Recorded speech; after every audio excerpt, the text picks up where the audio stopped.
everyone, and welcome. Today we'll meet an amazing man who not only survived a traumatic injury, but has gone on to inspire others with his perseverance and cowboy grit. 44-year-old Curtis Anderson will tell you his favorite actor is John Wayne, and true grit is something they share. Curtis had been riding bulls on the rodeo circuit for 10 years when one moment changed everything. On June 27, 2002, I was riding bulls at the Panoka Stampede and I lost my balance and my head hit the bull's head twice. And I received an extremely severe traumatic brain injury. I spent 3 weeks in a drug-induced coma. Then I learned how to walk again, talk again, and regain the use of my left arm. That day altered the course of Curtis's life dramatically, yet he describes it in a no-nonsense way, which seems to align with his whole approach to life.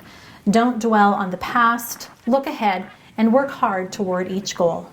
The biggest thing is with recovery is you'll keep getting better as long as you want to. So I mean, if you put the time in, you're going to see results.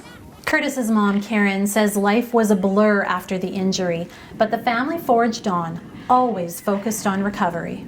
I think that's what happens. You just go on autopilot. I thought, it doesn't sink in at all, the seriousness, but I always believed he'd be fine. He's better than fine. In fact, Curtis's incredible determination inspires everyone he meets.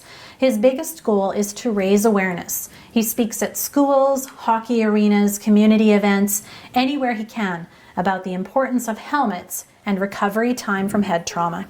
2 weeks before the accident, I had a severe concussion, so my brain was already injured to a certain degree, so I'm living proof what can happen if you go back too soon without letting your brain heal from the first concussion. The Courage Canada Trail Ride is an event that was born in Curtis's mind even while he recovered in hospital. The annual ride is followed by a dinner with live and silent auction to raise money for brain injury treatment centers. Curtis is the driving force behind it all, even as his own recovery continues. He never quits.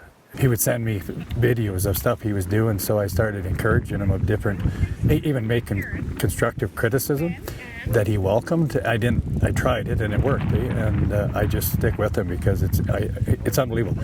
He's living proof of put your mind to it, you can do it. Curtis Anderson is an inspiration to a lot of us.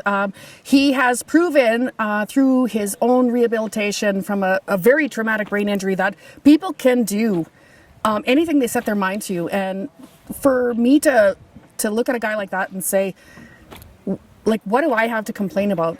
One thing that I find very impressive is the contact he makes with families, and it's ongoing too, and he's developed great friendships through that. It sort of lightens the load for the other survivors and makes them feel better.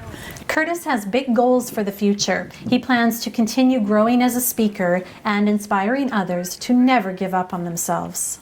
I really want to speak worldwide one day and be known as a survivor from a traumatic brain injury, and not only just a speaker, but someone that helps other survivors and just people in general dealing with overcoming obstacles. If you'd like to learn more about the Courage Canada Trail Ride or to book Curtis as a speaker, you can contact him directly. And as always, if you have a story you think the world should hear, reach out and let me know. This is Stories and Songs, and I'm Laura Hayes.